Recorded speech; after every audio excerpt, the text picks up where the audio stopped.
Pemirsa, dalam perkara dugaan korupsi pengadaan laptop Chromebook, pengadilan menjatuhkan vonis selama 10 tahun penjara lebih rendah dibanding tuntutan jaksa yang sebelumnya meminta hukuman 18 tahun kepada mantan Menteri Pendidikan Kebudayaan Riset dan Teknologi Nadiem Makarim.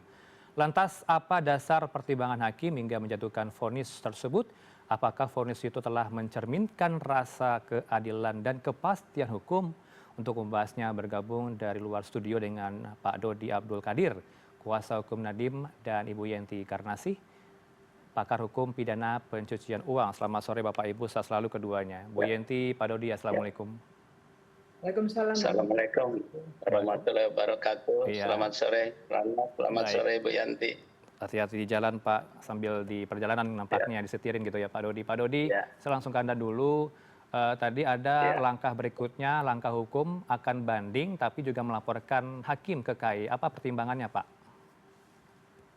Ya, tadi jelas di dalam pertimbangannya hakim menyatakan bahwa satu alat bukti yang berupa surat jaminan mutlak yang diterangkan oleh saksi ketua LKPP sebagai suatu kehati-hatian tertinggi di dalam proses pengadaan untuk menghindarkan adanya kerugian negara, ini dianggap tidak ada oleh majelis hakim.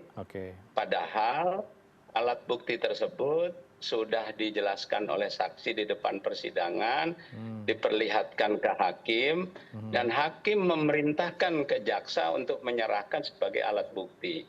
Dan kami ada rekamannya semua.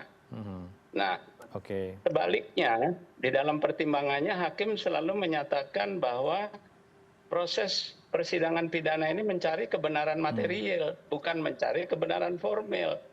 Nah, kebenaran material berupa surat sudah dijelaskan oleh semua vendor dan ketua LKPP yang menyatakan apabila ada selisih harga antara harga pengadaan dengan harga nilai wajar, maka vendor wajib mengembalikan selisih harga kepada kas negara. Nah, ini kan bersesuaian dengan kesimpulan kerugian negara yang dikatakan oleh majelis tadi dalam pertimbangannya, apabila terdapat keselisih harga wajar yang tidak bisa dipulihkan. Nah, berarti kalau ada surat jaminan mutlak ini dipertimbangkan, maka tidak mungkin ada selisih harga. Tetapi kalau ini ada, majelis hakim tidak bisa memutuskan vonis bersalah. Jadi saya bisa mengerti, karena hakim sudah ingin memutuskan bersalah, maka dia menegasikan adanya alat bukti ini.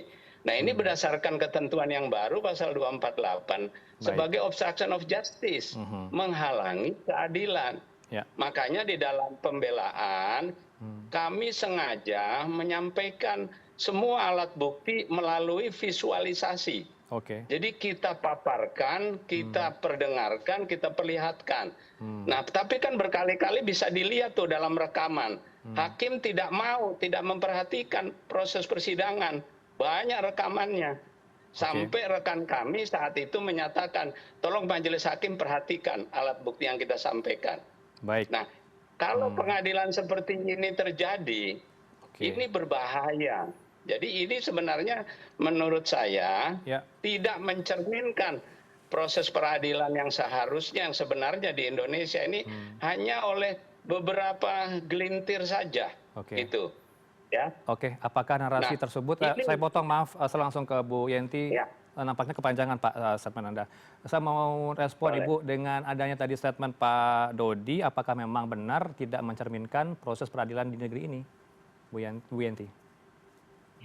Ya, itu kan memang haknya ya. Kan pengadilan ini diantara tuntutan negara melalui jaksa dan pembela, dan kemudian hakim memutuskan ya memang seperti itu. Bahwa sanksinya ada yang menurut pembela tadi, advokat sekarang istilahnya ya Pak ya, advokat itu bahwa ada yang sebetulnya ini bukti substantif tapi kok nggak ada, tapi jaksa mengatakan hakim itu pasti mempertimbangkan dari dakwaan dan kemudian pembelaan bahwa memang pengadilan pidana itu mencari pembuktian material gitu, harus ada gitu. Tapi sejauh ini kan, ya sejauh ini memang inilah putusannya ya Pak ya, bahwa itu nanti akan banding atau bagaimana kan ada waktunya. Ini yang tadi, tapi saya baca ternyata udah banding ya Pak ya, menyatakan ya Pak. Ya, banding walaupun hakimnya lari tadi. Oh iya, tapi pada hakimnya akhirnya lari. Menyatakan banding di luar pengadilan ya Pak ya, di luar. Iya, karena hakimnya lari. Ini juga baru sekali ya kejadian hakim tidak menyelesaikan persidangan. Gitu. Ini bukan masalah alat bukti persepsi, tapi hakim sendiri menyatakan bahwa alat bukti ini tidak dilampirkan sebagai alat bukti, sebagai barang bukti. Padahal dia tahu bahwa ini alat bukti yang dia sudah lihat sendiri. Nah ini kan tidak mencerminkan kebenaran material, berarti dia kan kebenaran formil. Nah ini berbahaya gitu. Sebenarnya pengadilan Indonesia nggak seperti ini, yang lain baik-baik semua. Ya, bisa dijelaskan Bu Yenti, kode etik hakim apakah memperbolehkan begitu keluar persidangan tanpa meminta pendapat untuk banding atau tidak ke terdakwa? Sejauh yang saya tahu ya Pak Turki ya juga ya, saya ngajar itu mulai tahun berapa ya, udah 35 tahun lah ngajar pidana gitu ya. Sejauh ini memang ya saya baru dengar, mungkin pernah juga, tapi aturannya ada di dalam aturannya itu yang di lama 196 KUHP yang lama yang baru adalah 249 ayat 3 itu dikatakan bahwa hakim itu setelah pemutusan memberikan hak kepada terdakwa bagaimana sikapnya menerima atau menyatakan banding. Saya juga beberapa kali ya agak lumayan sering datang ke pengadilan gitu ya. Biasanya seperti itu dan di undang-undangnya juga ada, tapi memang tidak ada sanksi kalau misalnya tidak hanya wajib, hakim wajib menyampaikan. Tapi tadi kenapa ya Pak Doni? Apakah karena riuh sekali atau bagaimana, atau ini menjadi sorotan publik? Tapi memang seharusnya hakim menyampaikan itu di persidangan, bukan di luar persidangan. Gitu. Baik, sebelum dilanjutkan dialog ini kita akan juga dengarkan bersama pernyataan dari Nadiem Makarim pasca vonis 10 tahun penjara. Berikut ini. Jarang sekali ada kasus di mana tokoh-tokoh anti korupsi semua serentak menyebut bahwa ini tidak ada unsur korupsinya. Pakar hukum, pakar undang-undang korupsi, bahkan ketua tim perumus undang-undang tipikor bilang saya harusnya bebas. Jadi saya sudah tidak tahu lagi mau minta tolong ke siapa. Di mana saya bisa mendapatkan keadilan? Saya tentunya akan terus berjuang demi anak-anak saya, demi keluarga saya, demi seluruh negara Indonesia yang saya masih cintai. Saya akan berjuang. Saya akan segera melaksanakan naik banding untuk tertuah demi kebenaran, demi anak-anak muda, demi profesional yang di luar sana, demi semua orang jujur yang dikriminalisasi. Pak Dodi, penegasan saja nih, pengamat hukum pidana siapa yang menyebutkan Nadiem layak untuk dibebaskan? Sebut saja nama siapa? Pak Eri. Eri, mantan Ketua KPK, Pak Mahfud MD. Pertimbangannya apa, Pak? Kemudian Pak Todong. Nggak ada kerugian negara, tidak ada mens rea. Kemudian semuanya bermanfaat. Ini kan proses pendidikan ada learning loss ya. Sampai sekarang semua berjalan baik. Nah, kalau dikatakan penerapan asesmen kompetensi minimum menjadi suatu cara untuk berbuat jahat, kan aneh Pak. Sedangkan itu adalah memang program pemerintah ya, dan terbukti penggantian UN menjadi AKM kan sekarang bermanfaat buat pendidikan kita. Nah, ini berbahaya, kesimpulan yang tidak didasarkan pada fakta ini berbahaya Pak. Makanya dilarang berdasarkan ketentuan yang baru ya, disebutkan menghalangi keadilan, obstruction of justice, itu di pasal 221 KUHP. Ya, gitu. Baik, Jadi ini artinya apa? Ya, hakim ini kan bukan yang pertama kali. Waktu menyidangkan Pak Tom Lembong juga diuji di Komisi Yudisial. Pertimbangannya jelas tidak menggunakan fakta di dalam persidangan. Makanya direkomendasikan non palu. Dia ulangi lagi sekarang. Kami ada rekamannya semuanya, Pak. Bisa kok dilihat. Sekarang kan zaman sudah canggih teknologi. Semua persidangan kita rekam. Apa yang dibacakan tadi, apa yang dipertimbangkan bisa dibandingkan dengan apa yang ada di proses persidangan. Nah, Hakim Andi tadi secara jelas ya menggunakan fakta-fakta secara objektif, makanya kesimpulannya berbeda. Kan aneh, Pak. Ini fakta yang sama tapi kesimpulannya berbeda. Kenapa? Karena Hakim Andi menggunakan fakta apa adanya, hakim yang lain tidak menggunakan fakta persidangan apa adanya. Baik, ke Bu Yenti, apa yang membuat hakim berbeda pendapat? Ada yang dissenting opinion hari ini dalam amar putusannya, Bu Yenti? Ya, dissenting opinion bukan baru kali ini ya, sering beberapa kali itu, ya kan. Tapi kita lihat ini dari 5 hakim ini, kalau nggak salah kan memang mungkin saja ya, kalau nggak salah ini hakim yang dissenting opinion ini kalau nggak salah ya, itu hakim ad hoc-nya ya. Mungkin dalam hal tertentu kan ini tadi baru aja selesai dan membacakan 1146 halaman, tentu kita harus melihat ini ya. Tapi sejauh ini adalah bahwa dissenting opinion itu ya beberapa kali terjadi dan ini satu meningkat ya Pak ya, Pak Dodi ya, Pak Doni ya satu meningkat dan kelihatannya ini mungkin yang 4 ini kan hakim karir dan saya mencoba untuk objektif saja sambil kita mendalami lagi bahwa disebutkan dalam putusannya berdasarkan pertimbangan yang sudah disampaikan bahwa ada kerugian 1,5 triliun gitu ya oleh BPKP ya Pak ya, oleh BPKP. Dan kemudian yang dinyatakan terbukti adalah yang subsidiar, yaitu tentang penyalahgunaan kewenangan. Itu artinya bahwa menteri punya kewenangan tentang sesuatu, gitu kan? Kewenangan ini tentunya sesuatu yang positif atau punya kewenangan untuk menolak tapi kemudian menerima, atau dia punya kewenangan tetapi kewenangan itu disalahgunakan, artinya dari kewenangan itu dia memutuskan sesuatu yang tidak sesuai. Nah, itu yang akan kita dalami gitu. Itu kemudian ada yang diuntungkan dan menimbulkan kerugian negara. Itu memang konsep dari korupsi di Indonesia seperti itu berdasarkan pasal sekarang 604 ya Pak ya, KUHP baru 604 yang tadinya adalah pasal 3. Sekarang 604. Kalau Anda mencermati kasus ini Bu Yenti, apakah ada kerugian negara yang ditimbulkan?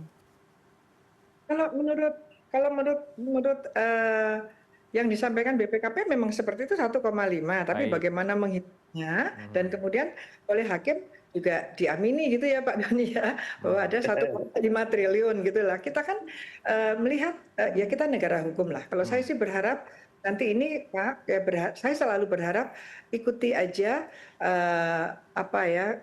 proses hukum, yaitu upaya-upaya hukum yang ada. Saya sih berharap seperti itu, tidak seperti yang lalu-lalu harus ada intervensi presiden dan sebagainya. Coba karena kita ini negara hukum, jadi kita lihat kalaupun ini dalam putusan sekarang ini memang ada hal-hal yang kemudian masih secara fakta ya Pak, ini banding ya Pak ya, masih itu adalah tidak sesuai, nanti putusan bandingnya seperti apa, kemudian nanti kan kalau masih tidak puas lagi di antara dua pihak bisa kasasi gitu kan, dan ada PK. Itu kalau saya sih berharap seperti itu. Baik, bisa dikembangkan Pak Dodi, pertimbangan bandingnya akan seperti apa nanti ke depan sebelum nanti beranjak ke kasasi juga berikutnya? Iya, jadi yang pertama tentunya adalah membuktikan bahwa adanya penyembunyian fakta oleh majelis di dalam menyusun pertimbangannya. Yang kedua juga adanya penerapan hukum yang salah ya.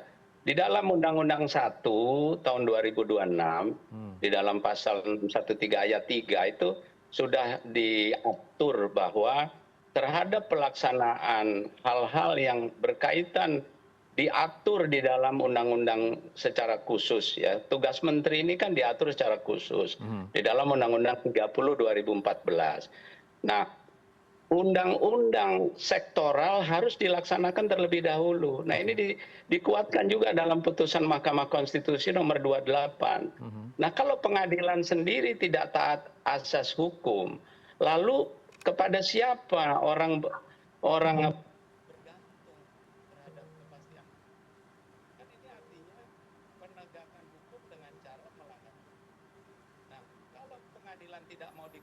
Pak Dodi, nampaknya suara belum keluar, Pak. Izin. Oke, silakan dilanjutkan. Ya. Jadi dalam hal banding, selain mengungkapkan adanya fakta-fakta yang disembunyikan, yang kedua adalah adanya penerapan hukum yang bertentangan dengan undang-undang itu sendiri. Nah, undang-undang yang baru, undang-undang nomor 1/26 tentang penyesuaian pidana itu sudah menegaskan adanya pelaksanaan pidana itu sebagai ultimum remedium. Undang-undang sektoral yang mengatur kewenangan seorang pejabat itu dilaksanakan terlebih dahulu.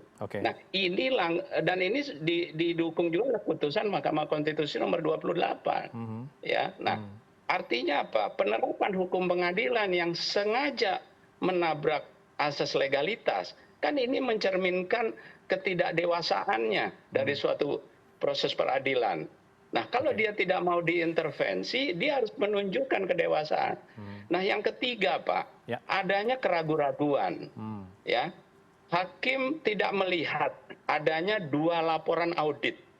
Ada 2 laporan audit yang dikeluarkan oleh BPK. Sama-sama objeknya sama, ya, apa yang diaudit sama, tempusnya sama, hasilnya berbeda. Nah, ini kan menunjukkan adanya suatu keraguan. Mestinya kan dia periksa dong dua-dua. Nah, jadi ini ada sesuatu penerapan hukum yang tidak adil, yang tidak seimbang. Ya. Dan yang ketiga, penggunaan asumsi-asumsi.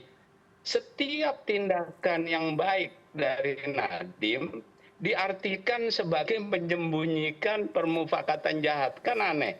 Ya, misalnya Pak Nadiem membantu staf khususnya, ya, itu dikatakan sebagai suatu niat jahat. Ya, pertemuan Google, padahal pertemuan itu baik suatu permufakatan jahat. Nah,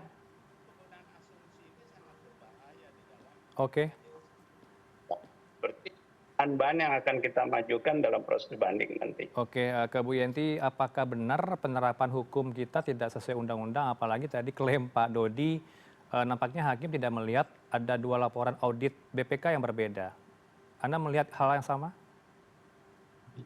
Ya, waktu itu memang sudah menjadi polemik ya. Ada masalah kerugian negara yang katanya berbeda, dan memang kita sedang dalam masa transisi bahwa yang menghitung kerugian negara kalau di dalam aturan itu kan hanya BPK ya Pak ya, BPK. Tapi ada beberapa ya, saya juga termasuk yang hanya BPK, kan nggak kuat kalau hanya BPK, BPKP. Jadi ini memang dalam masa transisi. Tapi masalahnya itu adalah berapa pada akhirnya yang diambil berkaitan dengan audit BPK tadi, yang berbeda tadi, yang mana gitu, yang tentunya yang sesuai gitu kan, bahwa ada beberapa memang di dalam proses-proses hukum, proses pengadilan gitu ya, tentu yang tidak menang itu selalu melihat bahwa ada beberapa yang hakim tidak mempertimbangkan. Ya Pak, saya sebagai ahli aja sering sekali rasanya kita memberikan keterangan ahli berjam-jam, tapi nampaknya dalam putusan juga tidak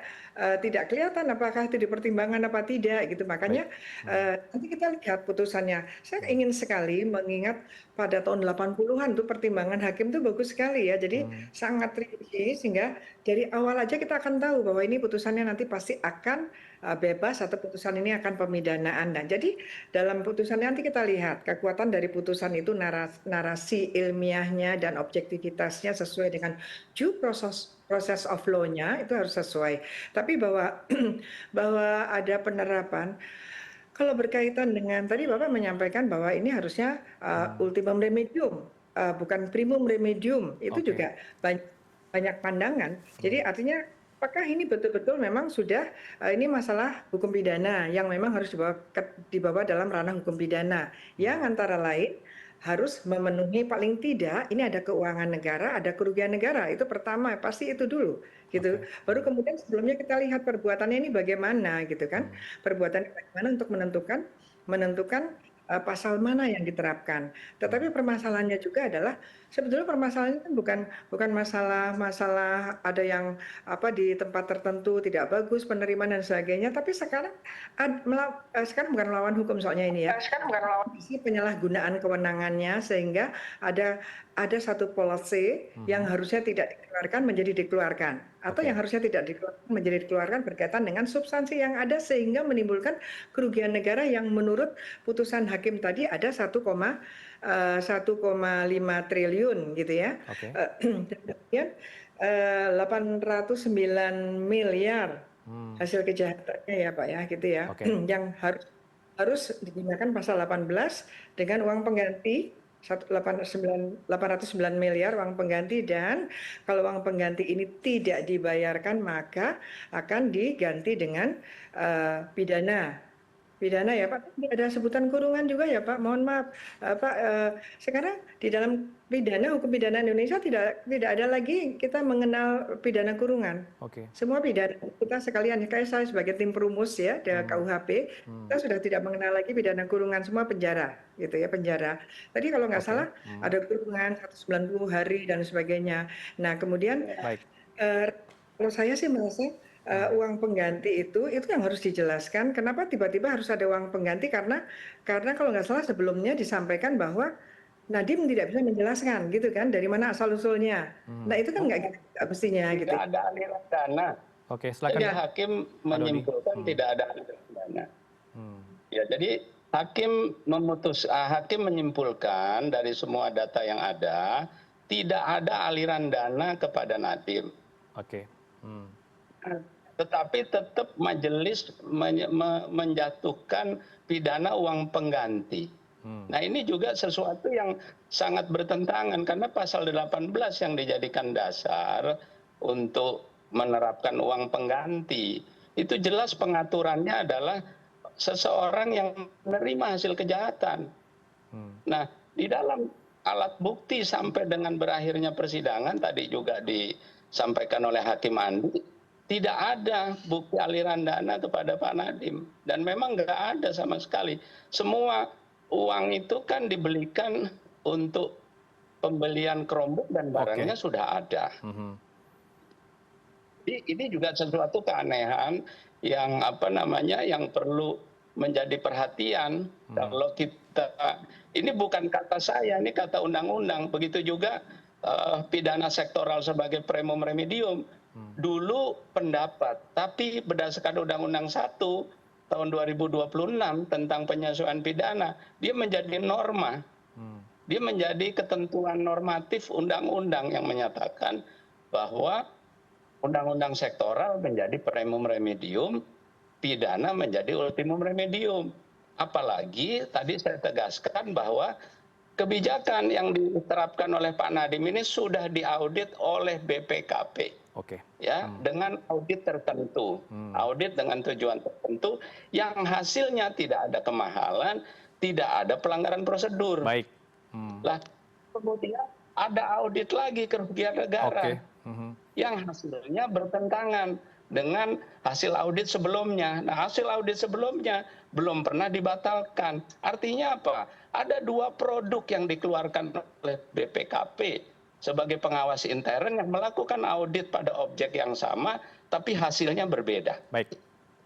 Saya bergeser ke Bu Yenti. Bu Yenti, dengan vonis hari ini, putusan hari ini, akankah memengaruhi tata kelola pengadaan barang dan jasa pemerintah, khususnya di sektor pendidikan ke depannya? Ya, ini kan sudah putusan hakim ya, sampai saat ini putusan ini sampai menunggu nanti banding gitu ya. Ya, Saya kira belakangan ini kan banyak sekali ya korupsi-korupsi berawal dari pengadaan-pengadaan. Apapun hasilnya, pengadaan-pengadaan ini harus sesuai dengan peraturan-peraturannya. Artinya ya dengan keadaan indeks persepsi korupsi kita yang semakin menurun terus, kemudian muncullah kerugian-kerugian negara yang digelar di pengadilan gitu ya. Nah ini harusnya tata kelola yang akan datang harus hati-hati gitu ya, hati-hati sesuai dengan keadaan gitu. Artinya berkaitan dengan e-katalog saja tidak menjamin itu ternyata gitu ya. Artinya kita semua adalah tetap dalam semangat anti korupsi dan kondisi negara seperti ini. Artinya ini kita harus lihat. Kalau saya lihat ini kan sekarang pidananya kan 10 tahun ya, 10 tahun. Tapi tolong juga ya Pak pengacara, mungkin Bapak kan lebih sering di pengadilan. Sebenarnya sekarang sudah tidak ada lagi denda dengan nominal. Harusnya menggunakan dendanya itu menggunakan kategori gitu. Nah ini artinya kita mengetuk pengadilan, hakim terutama ya kita lihat mulai dari dakwaan sampai dengan tuntutan itu sekarang kita sebenarnya tidak mengenal lagi jumlah gitu, yang ada adalah kategori, jadi harus kategori supaya ada kesamaan due process of law itu berjalan dengan baik. Kalau kita melihat pernah dulu waktu Pak itu memang sebetulnya kita kan uang penggantinya 5 tahun ya Pak ya, kalau nggak dibayarkan ya. 5 tahun. Ya, 5 tahun. 5 tahun dengan 809 miliar. Nah kalau kita lihat waktu itu G Plate itu adalah 16 miliar, itu juga 5 tahun. Nah ini gimana ya? Padahal disparity of sentencing itu tidak boleh. Ini mungkin untuk Mahkamah Agung ini harus ada juga.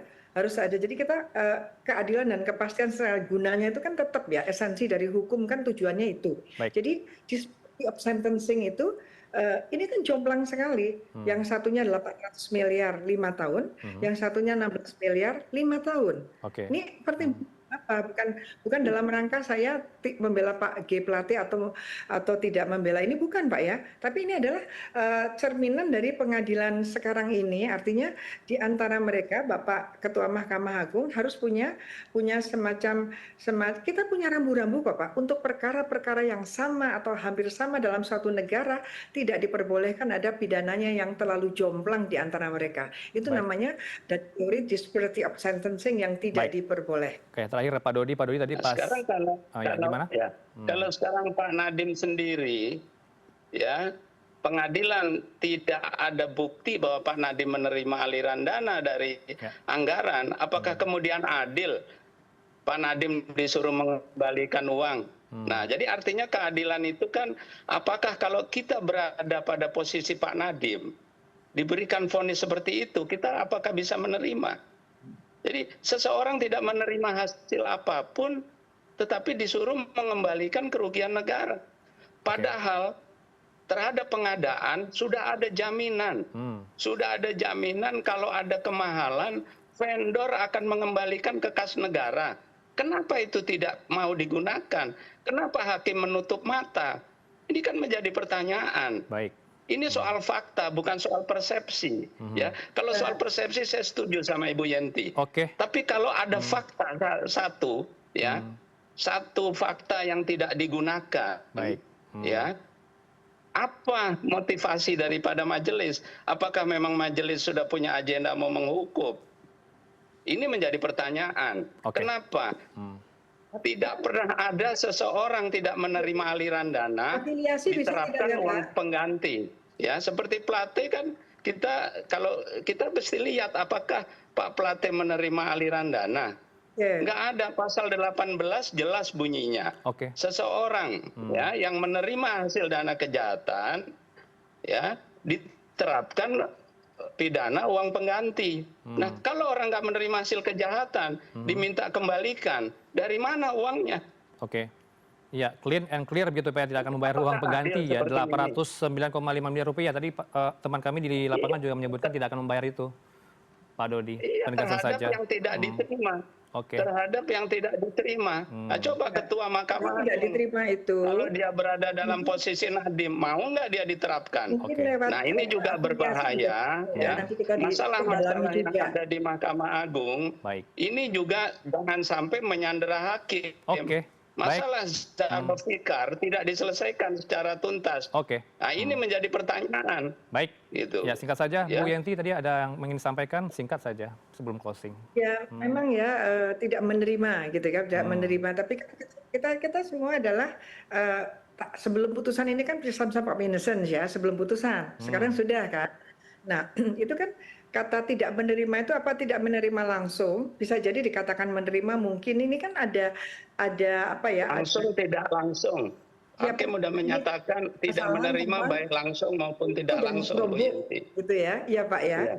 Itu dan kerumbuk dan kemudian di tengah-tengah tadi kan saya juga sambil bekerja itu bahwa ada masih tuntutan dan lain sebagainya itu kita dalami. Bisa jadi tidak langsung kepada yang bersangkutan atau tidak langsung gitu ya, lewat mana ya. Kita adalah tadi lihat dari putusan tadi berdasarkan pertimbangan hakim, yaitu berdasarkan fakta-fakta yang ada dari pembuktian, dari dakwaan yang dibuktikan dan pembelaan yang disampaikan dalam pembuktian. Demikian. Baik, karena waktu kita terbatas, kita akan lanjutkan di lain kesempatan dalam tingkat banding. Nanti ya kita akan undang lagi Pak Dodi di lain kesempatan termasuk Bu Yenti untuk membahas ini. Terima kasih untuk waktunya Ibu Yenti, pengamat hukum pidana, dan juga Pak Dodi dari Kuasa Hukum Nadiem. Selamat sore Bapak Ibu. Assalamualaikum.